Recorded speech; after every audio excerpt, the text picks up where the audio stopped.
பச்சை பருப்புனாலே ஆரோக்கியத்தில் ஒரு சிறந்த பருப்பு வகைன்னு சொல்லலாம். அந்த பச்சை பருப்பை வச்சு தான் வடையாகவும் போண்டாவாகவும் நம்ம இன்றைக்கி ஒரு ரெசிபி செய்ய போகிறோம். ஆரோக்கியமும் சுவையும் அதிகம் நிறைஞ்ச இந்த பாசிப்பருப்பை வச்சு எப்படி செய்யறதுன்னு பார்க்கலாம் வாங்க.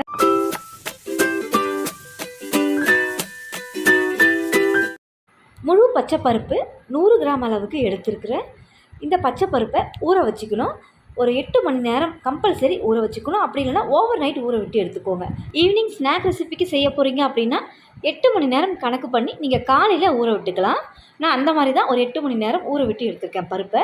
இது தண்ணியை சுத்தமாக ட்ரை பண்ணிவிட்டு மிக்ஸி ஜாருக்கு மாற்றிடுங்க. பச்சை பருப்பு ரொம்ப ஹார்டாக இருக்காது, கொஞ்சம் தண்ணி சத்துள்ள பருப்பு வகை தான். அதனால் தண்ணி சேர்க்காமையே இதை நல்லா அரைச்சிக்கணும். இதில் ஒரு 4 பல் பூண்டு சேர்த்து அரைச்சிக்கோங்க. நான் பூண்டு சேர்த்த வீடியோ மிஸ் ஆகிடுச்சு.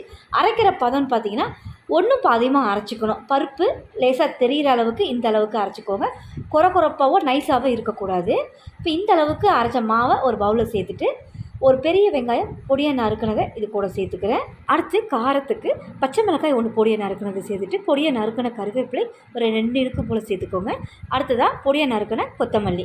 நெக்ஸ்ட்டு பார்த்தீங்கன்னா அரைக்கீரை எடுத்துருக்கிறேன். அதை நல்லா வாஷ் பண்ணிவிட்டு ஒரு கையளவுக்கு வர்ற மாதிரி பொடியை நறுக்கி எடுத்துருக்கேன். நீங்கள் அரைக்கீரை, சிறுகீரை, தண்டுக்கீரை இது 3 கீரையில் எது வேணாலும் சேர்க்கலாம். இப்போ இதுக்கு தகுந்த உப்பு சேர்த்துக்கோங்க. கூடவே 1/2 ஸ்பூன் அளவுக்கு சீரகம். இப்போ இது எல்லாம் சேர்த்து நல்லா பிசைஞ்சு விட்டுக்கலாம். ரொம்ப ஆரோக்கியமானதுன்னு பச்சை பருப்பை சொன்னேன். நம்ம அது கூட கீரையும் போட்டு செய்கிறதுனால ரொம்ப ஆரோக்கியமானது, ரொம்ப டேஸ்ட்டாகவும் இருக்கும். இப்போ நல்லா பிசைஞ்சு விட்டாச்சு. திரும்பவும் சொல்லிக்கிறேன், ஒரு 4 பல் பூண்டை போட்டு அரைச்சி எடுத்துக்கோங்க. இப்போ இதை குட்டி குட்டி உருண்டையாகவும் போண்டா மாதிரி போட்டுக்கலாம். அப்படி இல்லைன்னா வடை மாதிரியும் தட்டி சேர்த்துக்கலாம். நான் எண்ணெயை காய வச்சுருக்கேன். மிதமான தீயில் இருக்கணும். இப்போ இந்த எண்ணெயில் நம்ம ஒவ்வொன்றா போட்டு எடுத்துடலாம். ஃப்ளேமை நம்ம மிதமான தீயில் எண்ணெயை காய வச்சுருக்கோம். அதே ஃப்ளேம்லேயே கடைசி வரைக்குமே போட்டு எடுத்துக்கோங்க. கூடவோ குறைச்சோ நம்ம செஞ்சோம் அப்படின்னா மேலே மட்டும் ப்ரௌனிஷாக வந்துடும், உள்ளே வேகாது. அதனால் நீங்கள் ஒரே தீயில் வச்சு இதை நல்லா கலந்து விட்டுக்கோங்க. இப்போ எல்லாத்தையும் திருப்பி விட்டு நல்லா கோல்டன் ப்ரௌனாக வந்ததுமே நம்ம எடுத்துடலாம். கிட்டத்தட்ட ஒரு 4லேருந்து 5 நிமிஷம் ஆயிருக்கு. இந்த அளவுக்கு நல்லா கோல்டன் ப்ரௌனாக வந்ததும் நம்ம எண்ணெயிலேருந்து ஃபில்டர் பண்ணி விட்டு எடுத்துக்கலாம்.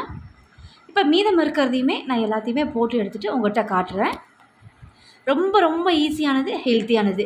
செய்ய போகிறீங்க அப்படின்னா பருப்பு ஊற வச்சா போதும், டக்குன்னு செஞ்சு கொடுத்துடலாம் ஈவினிங்கில். இப்போ பிளேட்டிங் பண்ணிடலாம். இதுக்கு சட்னி எதுவுமே வேண்டாம், வெறும் ஆனியன் ரைத்தா இருந்தால் போதும், செம்ம டேஸ்ட்டாக இருக்கும். கண்டிப்பாக இந்த பச்சை பருப்பு வடையை நீங்கள் ட்ரை பண்ணி பாருங்கள். ட்ரை பண்ணி பார்த்துட்டு எப்படி இருக்குன்னு கமெண்ட் பண்ணுங்கள்.